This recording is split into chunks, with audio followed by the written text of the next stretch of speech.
Girls Division 30-meter distance, bronze medalist, archer Sumabat Alexa Cristina of Quezon City. Silver medalist, archer Garcia Giliana Bernice of Pasig City. Our gold medalist for 30-meter distance, archer Inesio Cassandra Luis. Yeah! For 50 meters distance, girls division, bronze medalist, archer Samantela Furiel of Quezon City. Silver medalist, archer Garcia Giliana Bernice of Pasig City. And our gold medalist for 50-meter distance, archer Inesio Cassandra Luis of Quezon City.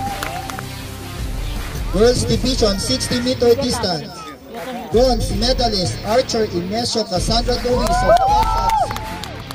Silver medalist, archer Kian Jodeline of Manila City. And our gold medalist for 60-meter distance, girls, archer Garcia Giliana Bernice of Pasig City.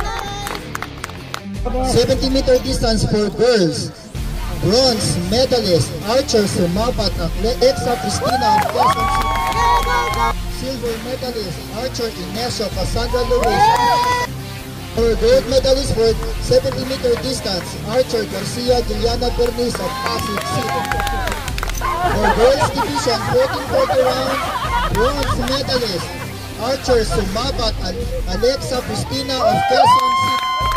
Silver medalist, archer Inesio Cassandra Luis of Quezon City. And our gold medalist for 14-40 round, archer Garcia Giliana Bernice of Pasig City.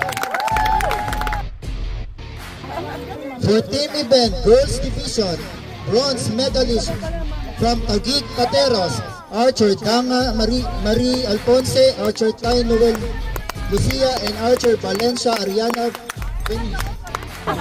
Silver medalist from Pasig City, archer Talimos Josa Marie, archer Tequina Shen Gian, and archer Garcia Giliana Bernice. And our gold medalist for girls team event from Quezon City, archer Inesio Cassandra Luis, archer Samantela Suriel, and archer Sumabat Alexa Cristina. Let's go, QC! For mixed team event, bronze medalist from the division of San Juan, archer Lim and archer Tanco. Silver medalist from Pasig City, archer Garcia Giliana Bernice and archer Hamero Samuel. And our gold medalist for mixed team event from Quezon City, archer Inesio Cassandra Luis and archer Valdisno Jasmine. Let's go, QC! 1, 2, 3. Yay! To be recognized as our candidate for the upcoming Palarong Pambansa, which will be held at Lawag City. So for girls division, for surpassing the 1,078 points, archer Samantela of Quezon City, archer Sumabat still of Quezon City, archer Inesio of Quezon City, archer Garcia of Pasig City. Recurve women archery team will be coming from the division of Pasig City.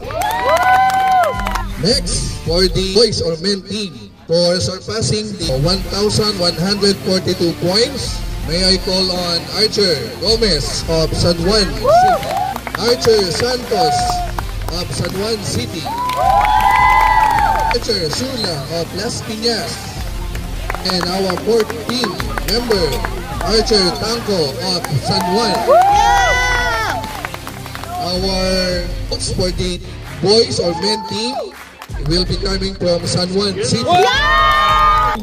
Again, coaches, parents, and archers, I would like to present to you our NCR delegation for the upcoming Palarong Pambansa 2025. Ilocos Norte.